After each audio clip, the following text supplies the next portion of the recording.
Haleluya, saudara-saudaraku, saya harus memberikan komentar khusus untuk Kumaila ini menjadi agen pembaharu masyarakat Indonesia dan kebudayaan Islam terutama di masa yang akan datang.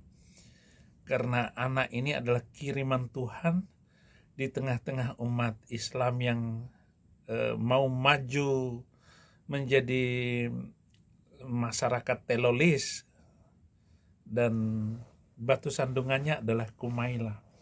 Bagaimana pendapat Kumaila tentang kenapa? Karena ini anak yang hafal Quran.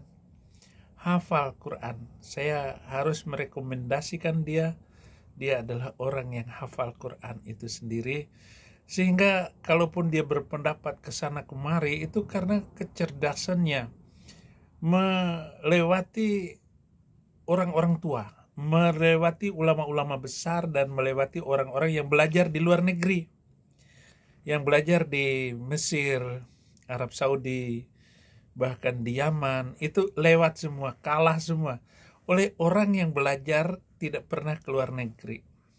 Dan dia menikmati budaya Islam Indonesia, dan akhirnya ya hampir-hampir ya kayak saya lah, saudara-saudara. Mari kita lihat.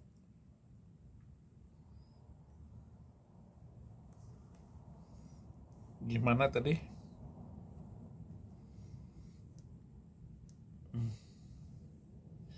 Jadi Kumaila ini ya. Singkat, karena ketika kita melihat ajaran Islam, pasti rujukan pertama kita Al-Quran, rujukan kedua hadis. Nah, itu ngebongkar pasti waktu itu. iya, kan penting untuk Tuhan nyuruh rambut ditutup gitu. Okay. Nah, kadang nih sebagai perempuan berkerudung, kalau ada poni-poni keluar dikit, nanti ada yang itu tuh rambutnya kelihatan. Rambutnya iya, kayak kenapa ini big deal gitu? Kenapa kalau ada beberapa lembar rambut aku keluar dari kerudung? Kan katanya neraka gitu ya. Nah itu.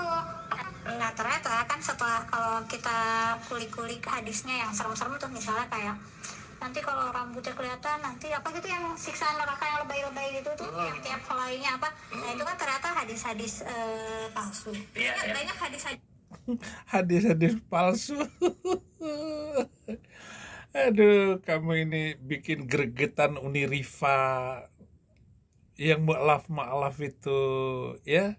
Zuma apalagi, atau bisa-bisa itu bisa muntah darah itu orang ya, karena pendapat kamu ini.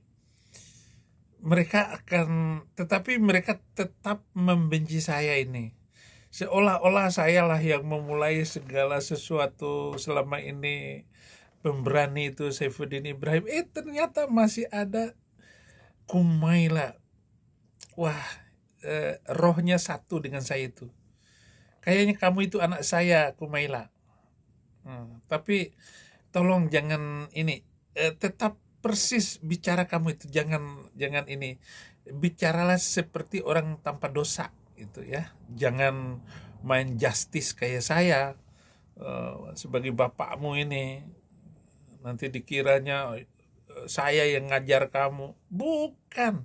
Ini adalah nubuatan, kenabian. Akan muncul orang-orang pembaharu di tengah-tengah umat itu untuk memperbaiki mereka, supaya mereka jangan terlalu mengikuti ajaran Puku Suntur itu.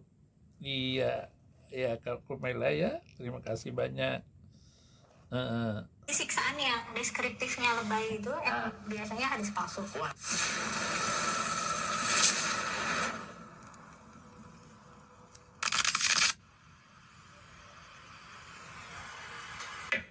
Secara tradisi orang yang hafal Quran tuh baiknya berguru ke guru tahfidz lain gitu. Oh oke. Studi banding gitu?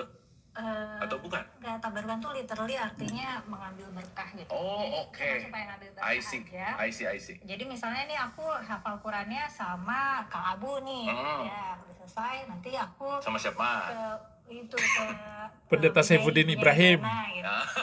Selesai masalah aku ke Bu Nyai, habis itu pindah ke Bu Nyai yang lain atau kiai yang lain gitu. Oke, itu supaya apa? Supaya lebih luas gitu, pemaknaan, pemahaman atau apa? Kayaknya sih bisa jadi ya, kan karena guru lain punya metode lain, punya insight lain, pengetahuan lain gitu. Oke. Jadi emang supaya belajar ke orang lain aja sih. Oke, jadi dari lahir tuh sangat kental dengan dunia pesantren aja ya, sampai kuliah. Sampai Nah, maksudnya SMA, pesantren, kuliah juga agama. Kuliah juga agama. Nah, waktu itu kan aku mikirnya kuliah itu kan harus pragmatis ya. Maksudnya kuliah itu kan menentukan karir gitu loh. Ya. Jadi waktu itu tuh aku mikirin apakah aku harus ambil kuliah bisnis atau apa gitu. Tapi waktu itu juga orang tua aku ngarahinnya untuk ambil tafsir. Yang sebenarnya aku juga mau, cuman aku waktu itu mikirin terus dia mikirin pragmatis sih. Nah, abis itu aku kerja apa gitu. Karena kalau tafsir kayaknya agak sempit gitu maksudnya pada saat itu mikirnya. Oke. Nah, tapi abis itu abahku, almarhum abahku juga ngasih comfort ya, nggak masalah. Yang penting kamu belajar dulu, nanti masalah karir bisa dipikir setelah itu gitu. Dan aku juga emang sebenarnya aku juga senang gitu. Si tafsir. Senang, aku senang ngulik-ngulik Quran tuh suka. Mantap. Oke. Ya kita punya, kalau kaman gitu sih aku juga seneng. Oke, lanjut. Yaudah, terus habis itu kuliah. Terus aku kuliah tafsir, terus ya udah benar kan, maksudnya aku jadinya kerjanya tuh. Saya sangat mendalami ilmu tafsir, saya mengajar pengantar tafsir, belajar juga pengantar hadis sebagai penolong untuk menjadi seorang pemimpin di Muhammadiyah dahulu. Saya juga senang sekali membaca Al-Quran, menghafalkannya, terutama surat-surat pendek. Itu di waktu-waktu kecil masih SD itu saya sudah hafal juz amma yatasaaluna anin nabail azim alladzi hum fi muhtalifun kalla sayalamuna thumma kalla sayalamuna alam naj'alil arda mihada wal jibala utada wa khalaqnakum azwa. Nah, Kumaila itu diambil surat pertama, kemudian surat tengah, surat akhir, itu dikuasai sama Kumaila, berarti dia ini sudah hafal Quran. Hafal Quran, ada mu'alaf conge si siapa tuh Hani Kristianto katanya kalau Kumaila hafal Quran nanti akan dikasih rumah katanya. Kumaila hafal, ayo hafal. Tantang saya juga kasih rumah, terus kamu kasih rumah di Indonesia gitu, sorry nggak bakalan saya ambil itu rumah. Saya maunya rumah di Amerika supaya menjadi pusat markas pelayanan di Amerika ini. Saya perlu satu rumah untuk menjadi markas di sini. Mungkin ada yang kaya-kaya saudara-saudara mau membelikan saya rumah di sini untuk membuat jungkir balik Muslim Indonesia ini, dan saya perlu studio baru daripada yang sekarang ini. Jadi terima kasih Kumaila, jangan takut kamu. Ya apa aja yang bisa aku lakukan gitu yang ada harganya. Tapi sebenarnya awal karir aku ya aku guru ngaji, guru bahasa Arab gitu. Oke, jadi guru ngaji juga. Guru bahasa Arab. Jadi jago dong bahasa Arabnya. Iya. Belajar apa? Nahu, sorof, balago, ya, of course. Iya, itu sih udah lah ya. Ya itu kan pelajaran pesantren, pelajaran kuliah gitu. Wah, kita bisa banyak bahas banget nih tentang ini semua sih ya. Teman, hari ini kita bahasnya ke jilbab dulu aja ya. Apa-apa ya. Jadi pokoknya yang penting jangan bosan saya undang ya. Oke, nah. Oke tuh udah berarti kan dari usia balik udah berkerudung. Ya aku nggak punya fase nggak pakai kerudung gitu.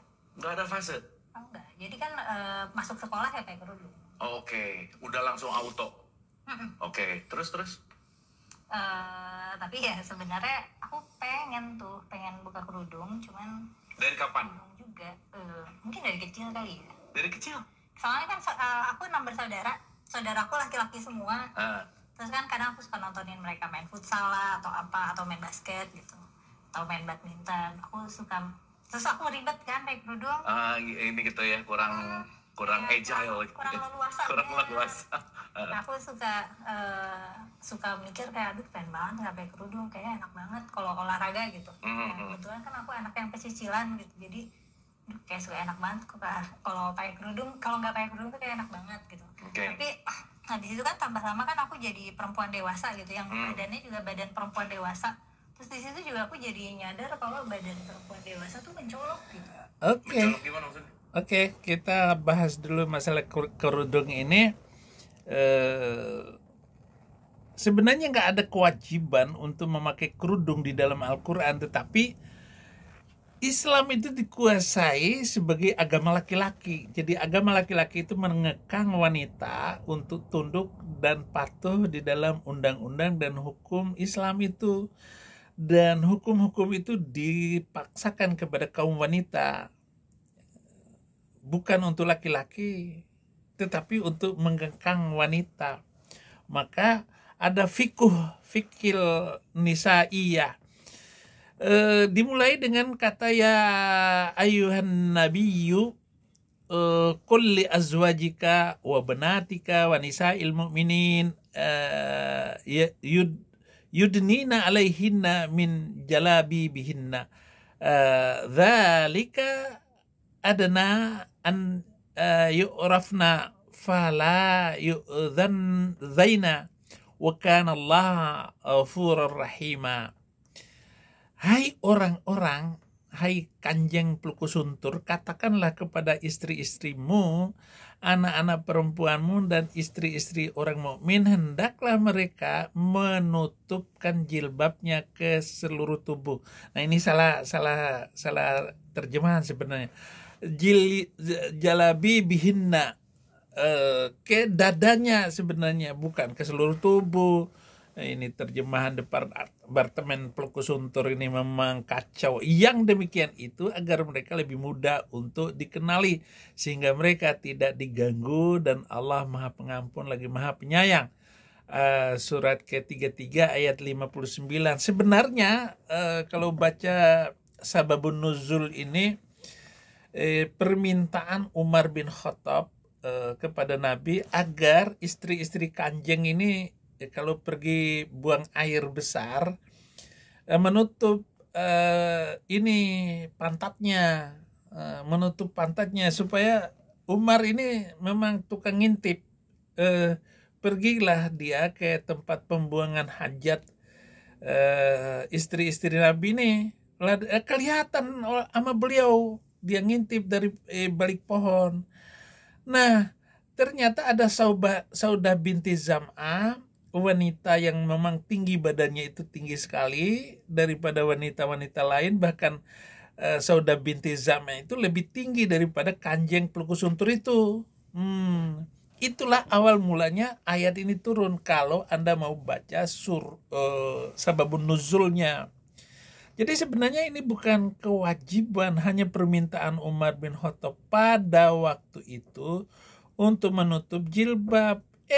Ulama-ulama selanjutnya itu membuat rekayasa sedemikian rupa sehingga yang namanya jilbab itu ke seluruh tubuh.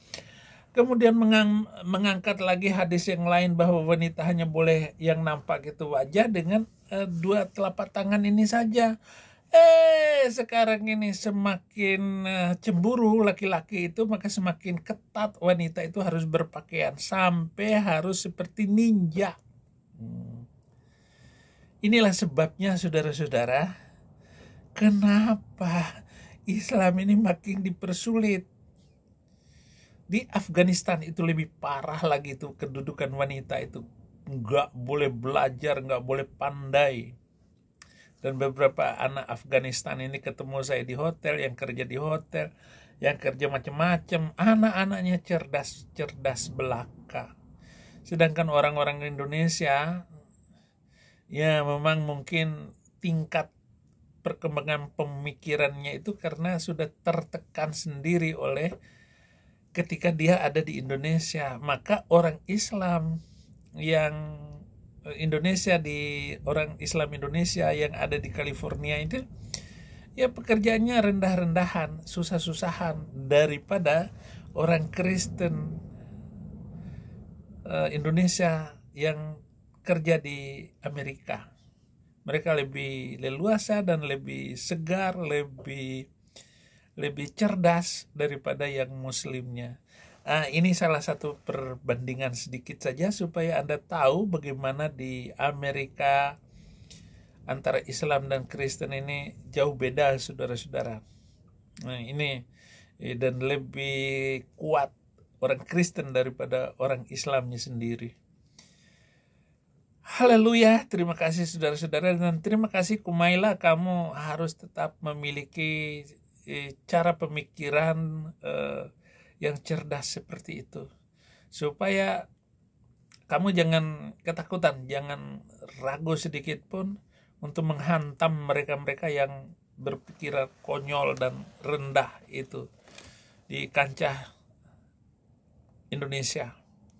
Lebih-lebih nanti di kancah internasional kamu akan menjadi pemikir yang luar biasa. Kuliah lagi. Tuhan Yesus memberkati.